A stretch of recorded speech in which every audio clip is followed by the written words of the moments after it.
of things going on in the sports world these days. Today we're going to take a brief intro to NIL and transfer portal for college athletes. Do you agree with NIL, yes or no? I like the idea of NIL, but where it's gone at this point has gotten a little crazy for the schools to try to manage.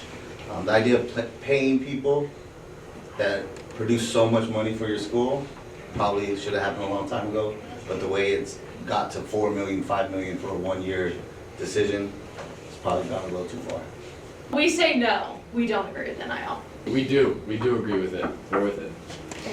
I think like they already get money like with scholarships and everything, and they get their entire school paid for, so I feel like that should be enough because they're still in school. I think that they're using the athletes because they're making more money for the program than what they're getting paid for almost for their scholarship though. Since they're already getting scholarships and then they're getting they're getting meals and they're getting all this stuff and they're getting clothes, and I feel like that's already enough, and then you get to go play your sport that you already love. I feel like you don't really need money for that.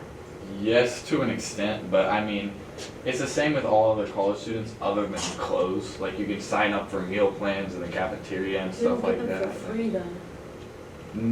But you still pay for the college as a student, and then the NIL is on top. I mean, as an athlete, and the NIL is like No, they're not on top of paying. it. They're getting. It depends on what. Okay, but like the best ones will get their entire school paid for, and plus however much they're getting in NIL. True. So do you think professionals should just be paid just a little bit since they have their necessities met though?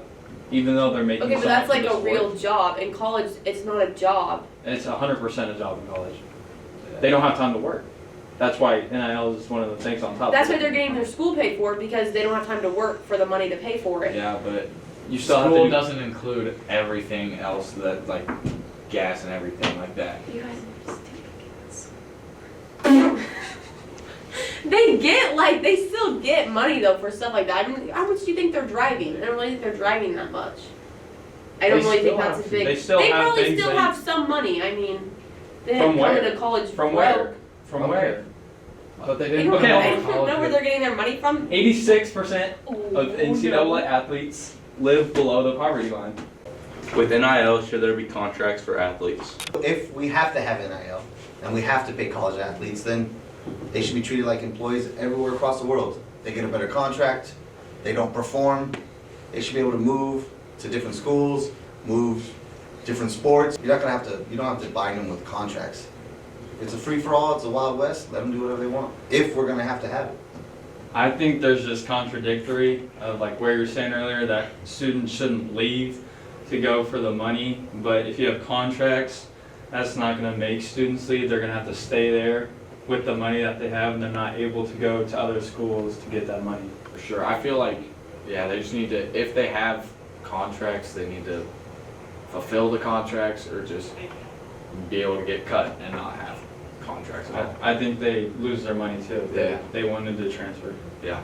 I definitely hear what you're saying, and sure, I contradicted myself, but we're already in that phase. We're already in NIL phase and paying college athletes, so you can't all of a sudden have a bunch of rules governing what they do because we paid them the money.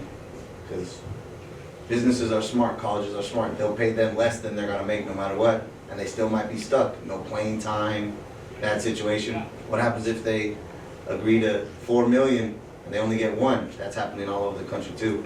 People aren't getting the money they were promised because the Chevy dealership didn't want to give them what they wanted. So at that point, just let them do what they want.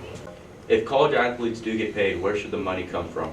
If college athletes do need to get paid, which everyone should be able to get paid, I don't think any of the money should come from school or the boosters, because that's when illegal things start happening. It's not equal across the board. An Ole Miss could pay $40 million and a San Diego State might only have $2 million to pay. They'll never be able to compete against each other.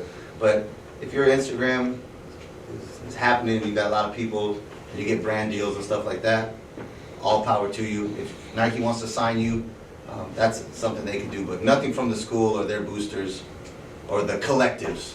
I do agree with that. I feel like it's definitely get money from outside sources, everybody, Nike, stuff like that. But I do also think that if the school wants to pay the athlete, to let them pay the athlete. A special shout out to Quality Hardwood Floor located in Tonganoxie, Kansas for sponsoring this week's episode of Resources.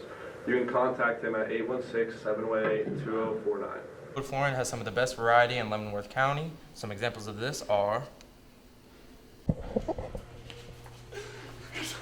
Here at Quality Hardwood Flooring, they provide a bunch of different services such as refinishing of existing floors, installation of new and pre-finished products, custom staircases. We're also 99% dust free, and we have free and home clothes.